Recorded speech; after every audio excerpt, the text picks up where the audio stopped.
शिव शंभो कैलासपति महाप्रभु बाबा धवलेश्वराय नमो नमः। दीपं ज्योति परम ब्रह्म दीपं ज्योति जनार्दन दीपाहरत मे पापो पूजा दीप नमस्तुते। धवलेश्वर महाप्रभु संसार सुखी रखंतु।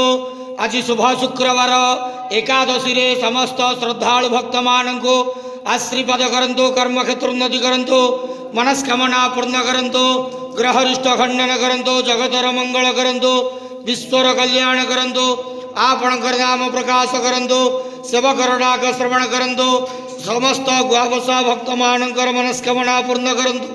महाप्रभु धवलेश्वराय नमो नमः। संसार सुखी रखंतु अंधकेवार हरि बोलो।